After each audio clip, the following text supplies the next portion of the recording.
ഈ തിരഞ്ഞെടുപ്പ് ഫലം വരുന്നത് വരെ ആളുകളുടെ ആകാംക്ഷ പല കാര്യങ്ങളിൽ ഇങ്ങനെ വ്യാപരിക്കുകയാണ്. കേരളത്തിലാണെങ്കിൽ സുരേഷ് ഗോപി ജയിക്കുമോ, രാജീവ് ചന്ദ്രശേഖർ ജയിക്കുമോ, ശോഭ ജയിക്കുമോ, അല്ലെങ്കിൽ അനിൽ ആൻ്റണി ജയിക്കുമോ എന്നുള്ള ചോദ്യങ്ങൾ മുന്നോട്ട് വയ്ക്കുന്നത് കോൺഗ്രസ്സുകാരോ CPM-കാരോ പോലും ഉണ്ട് എന്നതാണ് വാസ്തവം.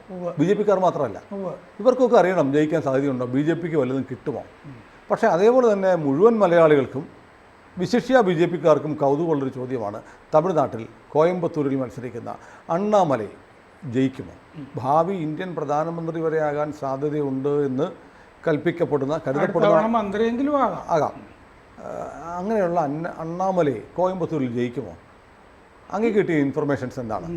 നമ്മൾ പലപ്പോഴും ചർച്ച ചെയ്യുമ്പോൾ കോയമ്പത്തൂരിൽ നിന്നുള്ള കിട്ടുന്ന വിവരമൊക്കെ വെച്ചിട്ട് അവിടെ DMK-ക്ക് മേൽക്കൈ ഉണ്ട് എന്നാണ് നമ്മൾ പറഞ്ഞു പോകുന്നത്. അതിനുള്ള ഒരു കാരണം മറ്റേ ഈ ത്രികോണ മത്സരമൊക്കെ ആവുമ്പോൾ മറ്റേ DMK ആൻറ്റി DMK വിരുദ്ധ വോട്ടുകൾ സ്പ്ലിറ്റ് ചെയ്തു പോകും. അതാണ് അതിൻ്റെ പ്രധാനപ്പെട്ട കാരണം ആയിട്ടൊക്കെ പറഞ്ഞുകൊണ്ടിരുന്നത്. പക്ഷേ ഇപ്പോൾ നോക്കുമ്പോൾ പല കണക്കുകളിലും 5 സീറ്റ് തമിഴ്നാട്ടിൽ കിട്ടും എന്ന് പലരും പറയുന്നു. 8 വരെ എന്ന് പറയുന്നുണ്ട്, അതും പറയുന്നുണ്ട്. ആ 8-ൻ്റെയൊക്കെ പറയാൻ ഞാൻ ആ 5 സീറ്റ് ഉറപ്പിച്ച് പറയുന്നുണ്ട് പലരും. ആ 5-ൽ 2 പ്രധാനപ്പെട്ട ആളുകൾ പറഞ്ഞ ഈ കണക്കുകളിൽ 2-ലും കോയമ്പത്തൂരുണ്ട്. അണ്ണാമലൈ ജയിക്കും എന്ന് പറയുന്നുണ്ട്. ഒരെണ്ണം ഇന്ത്യയിലെ പ്രധാനപ്പെട്ട ഈ തെരഞ്ഞെടുപ്പ് ശാസ്ത്രജ്ഞനായ ഈ യോഗേന്ദ്ര യാദവിനെ പോലത്തെ സാധനം അല്ല, ഇത് എക്കണോമിസ്റ്റാണ്. അപ്പോൾ സ്റ്റാറ്റിസ്റ്റിക്സ് വെച്ചിട്ടാണ് പുള്ളി ഈ പ്രോഫസിയൊക്കെ ചെയ്യുന്നത്. സുർജിത് ബല്ല ചിലപ്പോഴൊക്കെ TV-യിൽ കാണാം, അപൂർവമായിട്ടേ വരാറുള്ളൂ.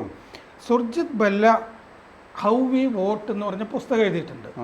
അപ്പോൾ അങ്ങേര് പറയുന്നത് BJP-ക്ക് തന്നെത്താനെ 350 സീറ്റ് ഉറപ്പിച്ച് പറയുന്നുണ്ട്. കഴിഞ്ഞ തവണത്തേക്കാൾ 5% വരെ വോട്ട് കൂടും BJP-ക്ക്.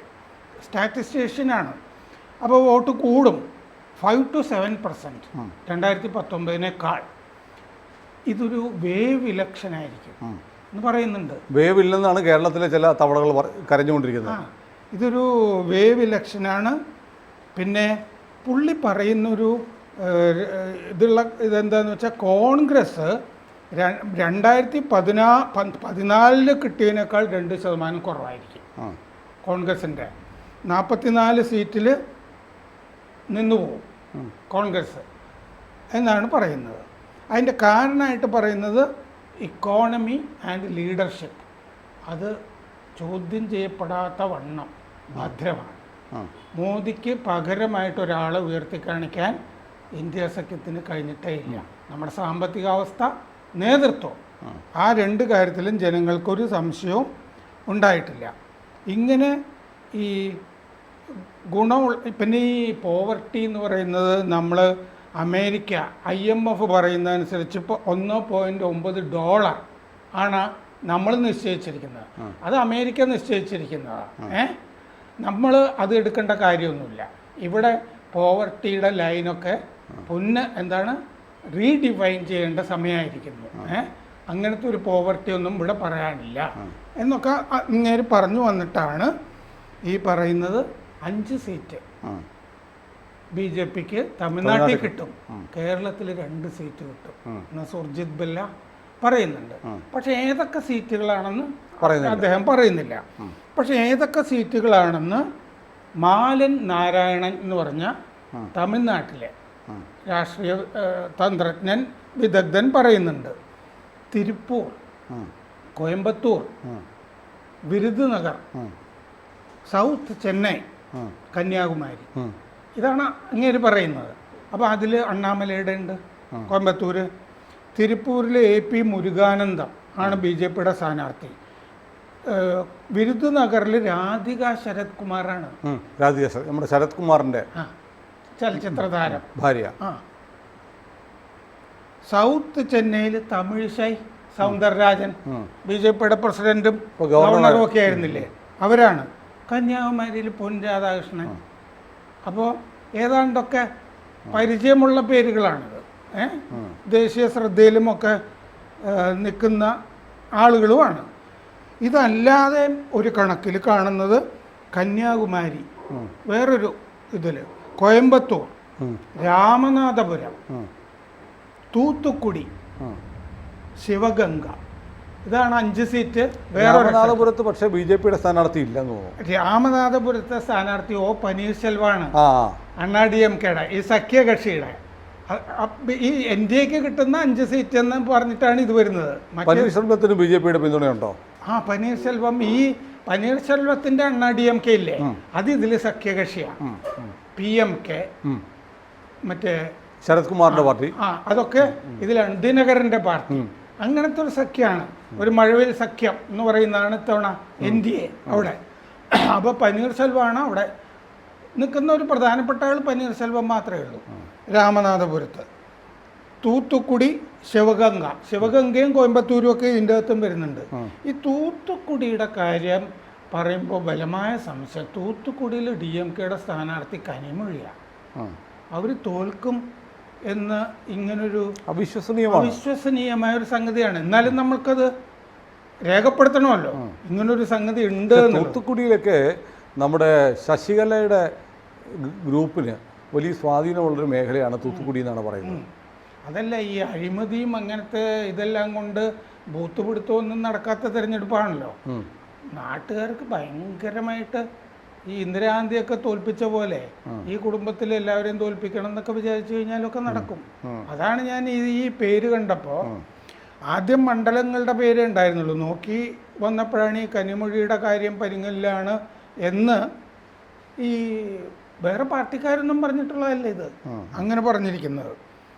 പിന്നെ മാന്യമായ, അതായത് 2ാം സ്ഥാനത്തൊക്കെ വരാവുന്ന പോലത്തെ BJP-യുടെ മണ്ഡലങ്ങൾ തിരുനെൽവേലി, നാഗേന്ദ്രൻ മത്സരിക്കുന്ന, കഴിഞ്ഞ തവണ രാമനാഥപുരത്ത് മത്സരിച്ചിരുന്ന ആളാണ്.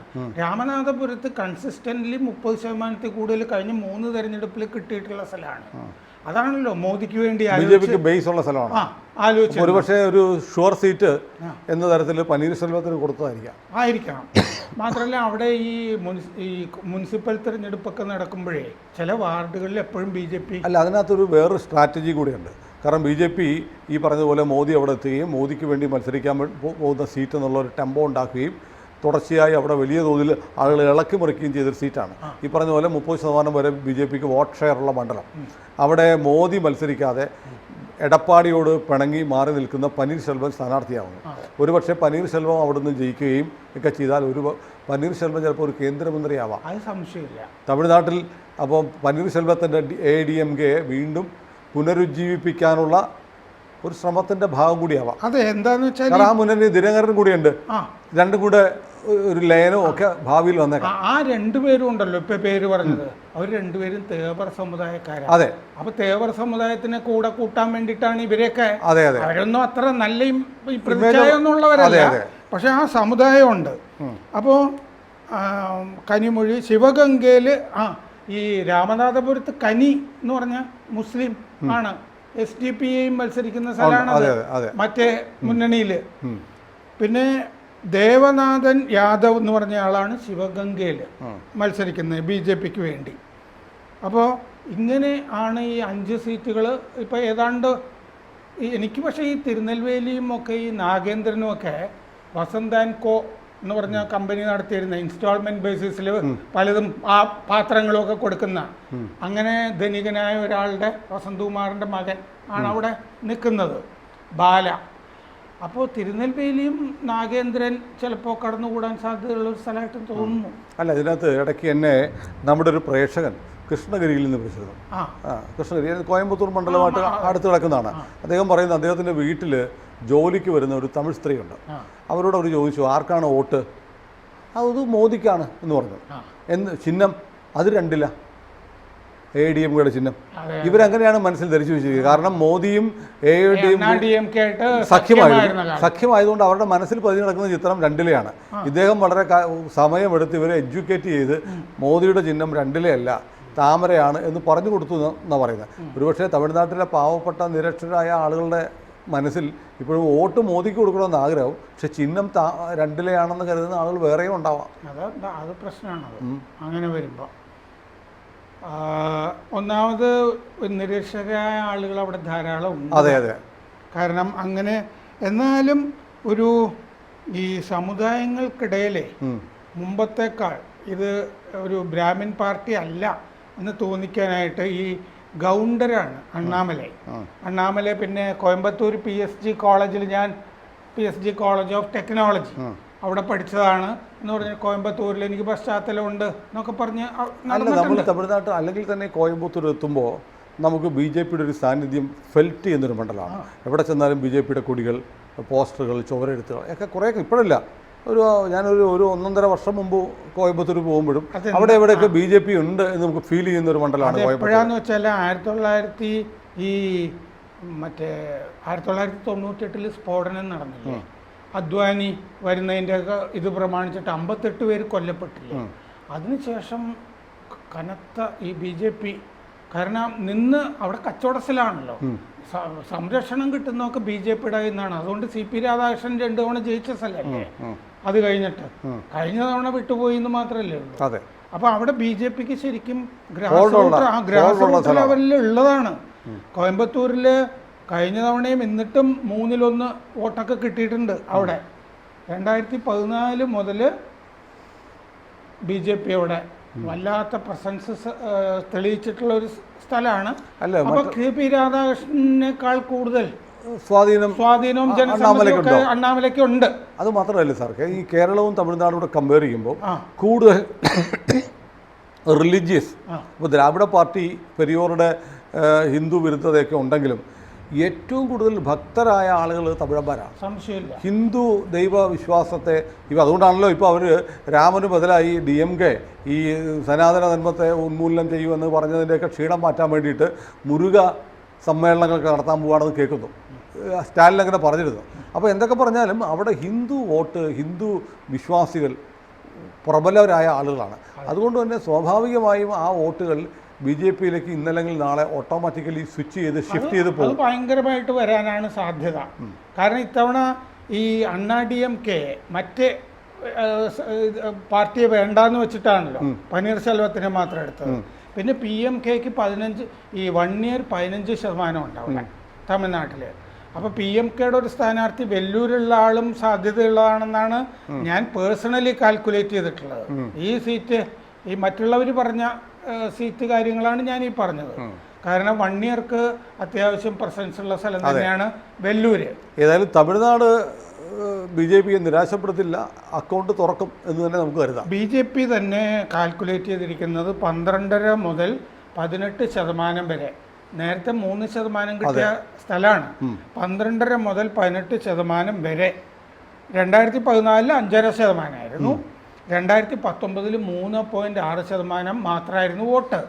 ഇത്തവണ അത് 12.5 മുതൽ 18. ഫസ്റ്റ് ടൈമിലാണ് 3-4 ഇരട്ടിയിലേക്ക് മാറും എന്നാണ് കാൽക്കുലേറ്റ് ചെയ്തത്. ഏതായാലും നമ്മുടെ പാർലമെന്റ് 30% മുകളിലുള്ള മണ്ഡലങ്ങളാണ് ഇപ്പൊ നമ്മൾ ചർച്ച ചെയ്തത്. അപ്പൊ 30ന്റെ മുകളിൽ 2% കിട്ടിയാൽ മതി, ജയിച്ചു പോകാൻ. ഏതായാലും പാർലമെന്റിൽ നിശ്ചയമായും എത്തേണ്ട ഒരാളാണ് അണ്ണാമലൈ. അതിന് തമിഴ്നാട്ടിലെ കോയമ്പത്തൂരിലെ ജനങ്ങൾ അതിനുള്ള സമ്മതിദാനാവകാശം വിനിയോഗിച്ചിട്ടുണ്ടോ എന്ന് 6 മാസം കൊണ്ട് ഇളക്കിയിട്ടുണ്ടല്ലോ മൊത്തം. രാമനാഥപുരത്ത് നിന്ന് തുടങ്ങി കോയമ്പത്തൂരിന്റെ അപ്പുറത്ത് തിരുപ്പൂരിലാണ് അവസാനിച്ചത്. നാടിനെ ഇളക്കിയിട്ടുണ്ട് അണ്ണാമലൈ. പാർലമെന്റിൽ ഉണ്ടാവുമോ എന്ന് നമുക്ക് 4-ാം തീയതി പറയാം. കൂടുതൽ വാർത്തകളും വിശേഷങ്ങളും നിങ്ങളിലേക്ക് എത്താൻ ABC മലയാളം സബ്സ്ക്രൈബ് ചെയ്യുക, ബെൽബട്ടനും അമർത്തുക.